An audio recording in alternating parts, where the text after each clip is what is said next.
I'm Aaron, and I thought my wife Lila was perfect, but the night I saw her vanish into the shadows, I realized I didn't know her at all. Every step she takes drags me deeper into a nightmare I can't escape, and something in the darkness is watching, always watching. I always thought I knew my wife. We had lived together for years, shared meals, laughs, even the silence that comes when two people are comfortable in each other's presence. But lately, I started noticing things that didn't fit the woman I thought I knew. At first it was small, almost imperceptible, a faint perfume in the air that wasn't hers, lingering on her clothes, soft and floral, clinging to her in a way that made my stomach twist. A receipt from a cafe I had never heard of, tucked into her purse, crumpled like it had been stuffed there in a hurry. Her phone, which had always been accessible, now disappeared into her bag the moment I entered the room, and the way she glanced at it quick, nervous, as if she were afraid I might see something I wasn't supposed to. I told myself I was imagining it, that my mind was playing tricks. Maybe I was just insecure. Maybe everyone has these little doubts. But one night I couldn't ignore it anymore. I pretended to sleep, lying flat on my back, staring at the ceiling, pretending to snore lightly. From the corner of my eye, I saw her stir, shifting beneath the blankets, then slipping silently from the bed. Her footsteps were soft, careful, deliberate, like she didn't want to wake me. She moved down the hallway with a grace that was both familiar and terrifying, as if she was someone I had never met before. I watched her approach the front door. The streetlights outside cast a weak glow through the glass, outlining her figure. She paused, listening, then opened the door slowly, just enough for her to slip through. My heart was pounding so hard I feared it would wake her. Outside, she met someone. I could only see shadows, dim shapes, but the gesture, the way she leaned in, the way her hand rested on someone else's shoulder, it was intimate, undeniable. My chest tightened, and for a moment, I couldn't breathe. I wanted to run, to scream, to confront her, but something held me frozen, my eyes glued to the scene. She returned an hour later, her hair slightly tousled, a faint smile lingering on her lips as if nothing had happened. I lay in bed, pretending to sleep, but I felt the house differently. The walls seemed to press in closer, the corners filled with dark shapes that weren't there before. Every creak of the floor, every whisper of the wind against the windows made me tense. My mind started playing tricks, showing me things I couldn't be sure were real. I kept hearing soft steps in the hallway, though I knew she was in bed. Shadows moved at the edge of my vision. I felt eyes on me, watching from places I couldn't see. That night, sleep was impossible. Every time I closed my eyes, I imagined her slipping out the door again, meeting that shadowy figure in the street. I imagined her lips brushing against someone else, her hands touching someone else. My chest ached with a mixture of rage, betrayal, and fear. And then, something worse. I felt it before I saw it, a cold, heavy pressure pressing down on me, as if someone or something was leaning over me. My eyes shot open. The room was empty. The bed beside me was undisturbed. And yet, I couldn't shake the feeling that I wasn't alone. I began noticing other things in the following days. Little items misplaced, doors left open that I was sure I had closed, shadows that lingered just a moment too long. My wife's behavior didn't change. She smiled, she laughed, she moved through the house like nothing was wrong. But I couldn't reconcile the woman I saw every day with the one I had seen leaving at night. Her eyes sometimes flickered with something strange, something unreadable, and I caught glimpses of her staring at the corner of a room, as if she could see someone or something that I could not. I tried to confront her once, asking casually about the cafe receipt, pretending I didn't already know. She smiled, a gentle knowing smile, and said it was nothing, just a work meeting she had forgotten to mention. But it didn't feel like nothing. Her words, her expression, the way she avoided my gaze, they all screamed deception. The house, once a safe place, began to feel like a trap. Shadows gathered where there shouldn't be shadows. Every night, I lay awake, imagining her slipping out again, imagining her secrets moving through the halls like living things. Then came the whispering. At first I thought it was my imagination, the wind, the pipes, but it grew louder, softer, intimate, a voice brushing against my ear that sounded like her, yet not entirely human. I could feel it in my bones, a low hum of menace that followed me into every room. And when I looked under the bed, in the closet, behind the curtains, there was nothing. Nothing but the lingering scent of that unfamiliar perfume and a coldness that refused to leave. That night I realized the truth I had been avoiding. I wasn't just suspicious. Something in my house had changed. Something had arrived with her, or perhaps had always been there, waiting. And as I lay in bed, staring at the ceiling, I felt it again, soft, heavy, pressing down on me from nowhere and everywhere at once. My eyes snapped open. The room was empty. Or so it seemed. I couldn't stop thinking about that night. Her steps, the way she moved through the darkness, the shadowy figure outside the door. I replayed it over and over, my mind hunting for details I could have missed. The more I thought about it, the more I realized that she wasn't just distant, she had changed. Something in her presence, subtle at first, was wrong. I could feel it pressing against the walls, creeping into corners, as if the air around her had grown heavier. I began to follow her, though I hated what I was becoming. I would sit in my car, far enough to stay unseen, and watch her leave the house. She never walked casually. Her steps were deliberate, almost ritualistic, and she always seemed to know I wasn't watching, though I had never confronted her. One evening, I trailed her to a cafe I had never seen before. It was tucked away in a side street, old and faded, the windows dark and broken. The sign above the door swung in the wind, squeaking like a warning. I froze when I saw her sitting inside. The place looked abandoned, dusty tables, peeling wallpaper, a thick layer of grime on the floor. And yet, she was there, perfectly composed, sipping a cup of coffee, her hair cascading over her shoulders, her eyes glinting in the dim light. Something about it was wrong. Everything about it was wrong. The cafe shouldn't exist. It had been empty for years. I had driven past it countless times, and it was always boarded up. Yet here she was, alive, smiling, real. I tried to speak, to call out, but my voice froze in my throat. When she glanced up, her eyes met mine, and I felt a chill crawl down my spine. There was recognition there. Yes, but also something else, something alien. It was like staring at her through a mirror that reflected a different dimension, a place I couldn't reach.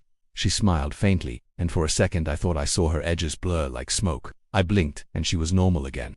She stood, and I watched her walk toward the street, disappearing into shadows that seemed thicker than they should have been. I drove home in a panic, my hands shaking on the wheel, my thoughts spinning.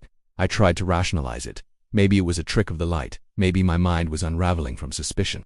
But when I reached the house, it felt different. The air was heavier, and the shadows seemed to move on their own. The front door was closed, but I could hear soft whispers coming from inside, like the walls themselves were talking. I stood frozen on the porch, listening, until the whispers stopped abruptly. I told myself it was nothing, that I was imagining it. That night, I couldn't sleep.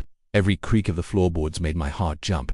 The house was silent, but silence in my home had taken on a new, menacing quality. I heard the faint hum of a voice, indistinct, teasing, just beyond comprehension. I followed it, creeping from room to room, but found nothing. Nothing but the faint smell of that other perfume, lingering in the air, clinging to the walls. And then I saw a small note, lying on the kitchen counter, written in a hand I didn't recognize. My name was scrawled across it, messy, almost frantic. Beneath it, a single word. Watching, I felt my skin crawl as I stared at it. I had no idea who could have left it. My wife was asleep upstairs. The house was empty, or so I thought. I picked up the note, and the air around me grew colder, the shadows in the corners stretching like fingers. I felt the eyes again, that same weight pressing on me from nowhere and everywhere. I turned slowly, and the kitchen was empty, perfectly normal. But my mind refused to accept it. In the following days, I tried to confront her casually, slipping small questions into conversation, trying to gauge her reactions. She was always calm, always smiling, never revealing anything. But sometimes, in moments of quiet, I caught her staring at the corner of the room, as if she could see something I could not. And every night, the whispers returned. They weren't words anymore, just breath, murmurs, soft scratching, a constant presence that followed me wherever I went. One evening, I decided to take a risk. I followed her again, far into the city, down streets I didn't recognize. She led me to a park that seemed ordinary enough, but when I looked closer, the shadows of the trees were unnaturally dark, and the wind carried a strange hiss like the laughter of someone invisible. And then I saw a movement, a figure slipping through the mist, following her, moving with her. I couldn't make out its face, just the shape of shadow stretched into human form, gliding behind her like it belonged to another world. I turned to run, but I couldn't. My legs felt heavy, my mind trapped in a haze of disbelief and fear. By the time I reached home, the figure was gone, the street empty. My wife was inside, humming softly, cooking dinner as if nothing had happened. But when I looked at her, I realized I didn't recognize her anymore. There was a darkness in her eyes now, a glint that wasn't human, and when I tried to speak, to ask, she only smiled, and the shadows in the room seemed to lean closer. That night, lying in bed, I felt it again, the weight, the pressure, the whisper brushing against my ear. And this time, I saw it, faintly, in the corner of the room. A shadowy figure, featureless but unmistakably there, watching me, always watching. Sleep had become a stranger. Each night I lay in bed, eyes wide open, listening to the house breathe around me. Every creak of the floor, every groan of the walls, felt like a warning. I couldn't tell if the sounds were real or if my mind had begun to unravel. My wife moved through the house as if nothing had changed, humming softly, smiling in ways that made my skin crawl. But I could feel it now, something in her had shifted. Something beyond human, something that carried the whispers and shadows with it. I began noticing the photos. At first, they were small, inconsequential, snapshots from vacations I didn't remember taking, pictures of her standing in rooms I didn't recognize. But then I realized the shadows in the photos weren't hers alone. In each image, behind her was a dark figure, sometimes faint, sometimes clear, a silhouette that resembled a person, yet was wrong. The edges flickered, like smoke in the wind. I checked the dates. the places, even the files on her phone. Nothing matched anything I knew. Yet there they were, staring at me from the walls, in frames I had never noticed before. One night, unable to bear it, I went down into the basement. It was always cold down there, damp and dark, but that night it felt alive. Something was moving in the shadows, scratching at the floorboards like fingernails against wood. I found a door I had never seen before. It was nailed shut, old and heavy. The wood splintered in places as if it had been forced many times. I hesitated, but curiosity and dread drove me forward. I pulled the nails loose, and the door creaked open slowly. Inside was nothing, or so it seemed. Pure darkness stretched before me, swallowing the light from my flashlight. The air smelled thick, metallic, like iron mixed with decay. And yet, I felt movement. Something shifted just beyond the reach of the beam, moving toward me, not with steps, but like it flowed over the floor. I wanted to run, but my legs were frozen. The whispers returned, louder now, urgent, pleading, mocking. I wanted to scream, but the sound died in my throat. Then I noticed the floor. Footprints, faint and wet, leading from the dark room toward our bedroom. I followed them with my flashlight, each step sending a chill up my spine. The prints stopped at the foot of our bed. My heart raced. I dared not look at the bed itself. The room seemed colder, the shadows longer, and I felt it before I saw it, a presence, dark and watching, lingering in the corner. I swallowed hard and turned my gaze to the bed. It was empty. My wife slept peacefully, as if nothing had happened. But the footprints weren't hers, and they weren't mine. They belonged to something else, something that had moved through the house, following her, following me, slipping into the spaces where our lives should have been safe. I wanted to run, to leave, to escape this nightmare, but I knew the house wouldn't let me go. I tried to capture it, to record proof on my phone, but every attempt failed. Videos corrupted mid-recording, files vanished, images distorted into static. I began to notice the pattern. No matter what I tried, the figure always remained unseen until it wanted to be seen, and then it appeared in moments I couldn't anticipate. Reflections in the mirror, a shadow that lingered longer than it should, a fleeting glimpse behind the corner of my eye. One evening I found her standing in the living room staring at the wall. The photos had changed again. New ones appeared, showing places I had never been, times I didn't remember, and in each, the figure followed her, darker, closer, more defined.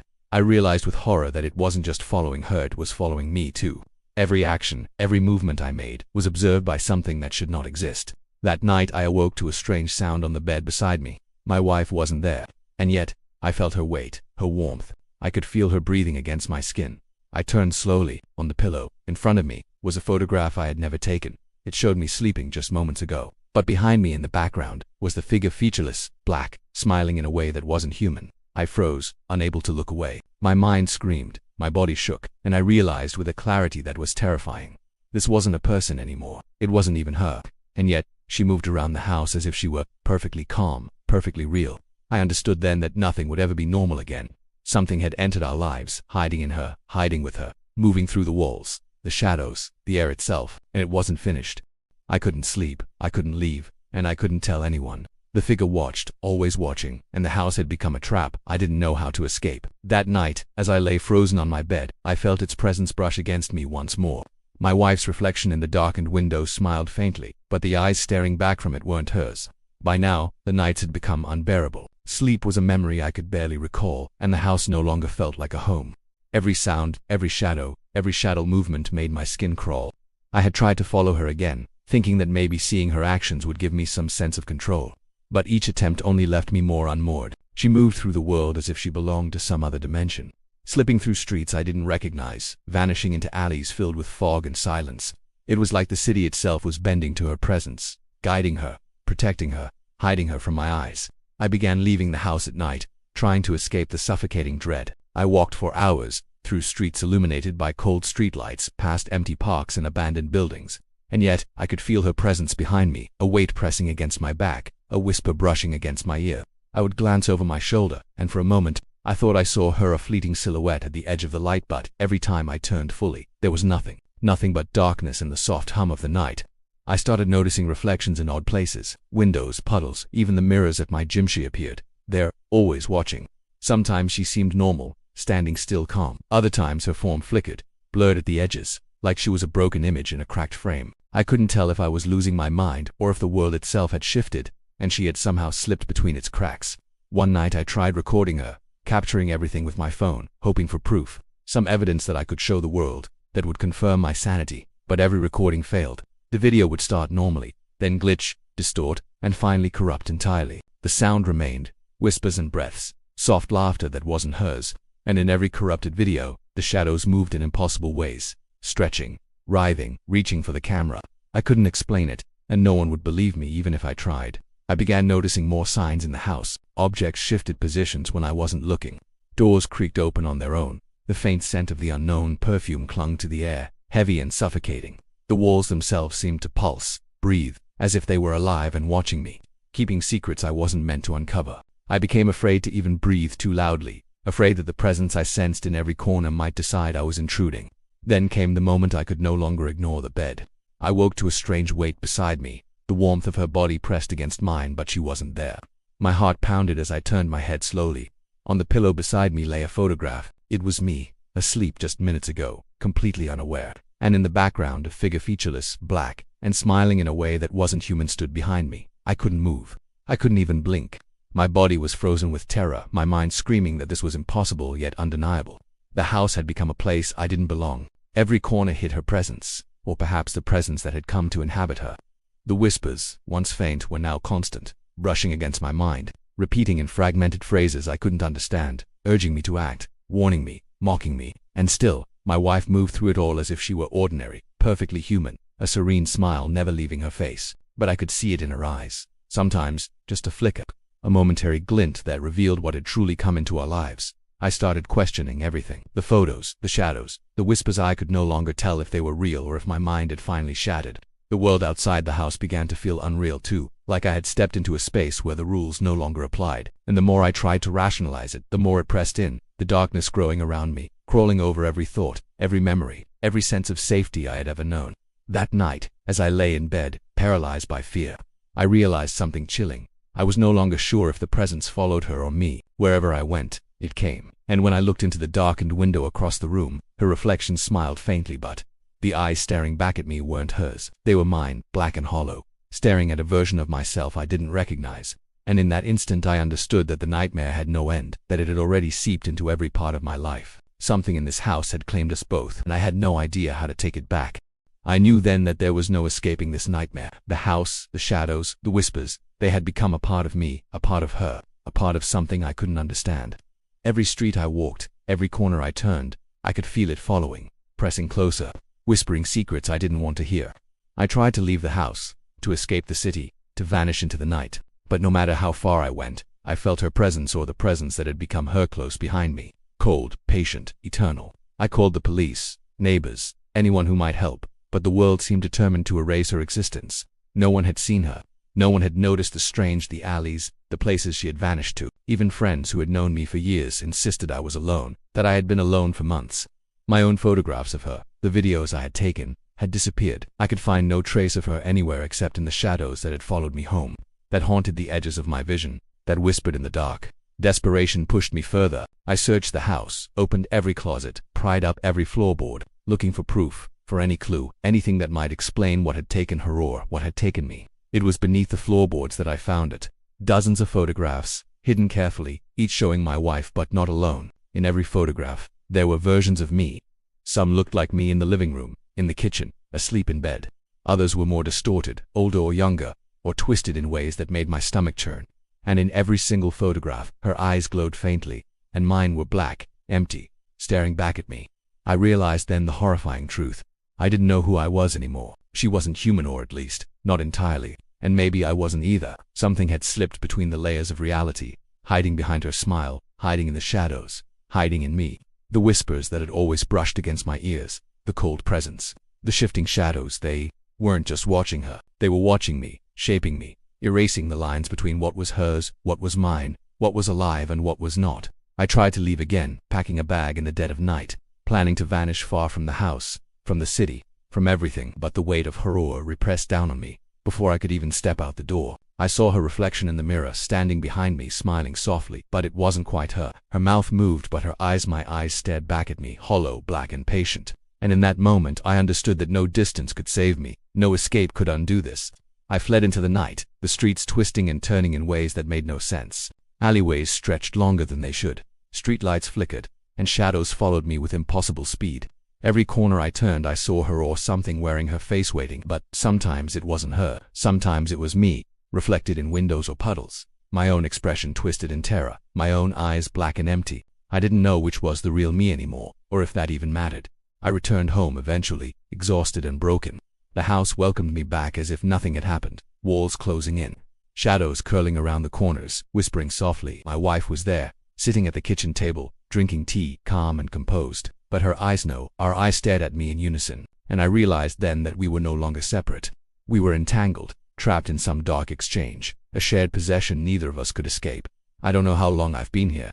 Days, months, years, they blend together. Time itself seems to bend around her, or maybe around the thing that has claimed both of us. Every night I feel it lean closer, brush against my skin, whisper in my ear, and every night her reflection in the darkened windows smiles faintly, eyes black as my own, staring at a version of me that no longer exists. I thought this would end, that eventually the fear would fade, or that I could find a way to fight back. But there is no end. The final horror is that the lines between reality, reflection, and shadow are gone. I am not alone. I am never alone. She or whatever she has become follows me, inside and outside, in mirrors and shadows, in photographs and memories. And last night, I realized something so horrifying I cannot forget. Her reflection no longer follows her. It follows me always, watching, waiting. And I do not know if I will ever wake up from this, or if the person I was is gone forever, replaced by the hollow version that stares back at me from every darkened surface. The house is quiet now, but I know it will not stay that way. Shadows move where they shouldn't, whispers press against my ears, and I feel the weight of eyes my own, her own, something else entirely watching from the corners. I try to scream, but no sound comes. I try to leave, but my legs refuse. And in the silence I realize the most terrifying truth. I am not only trapped with her, I am trapped with myself.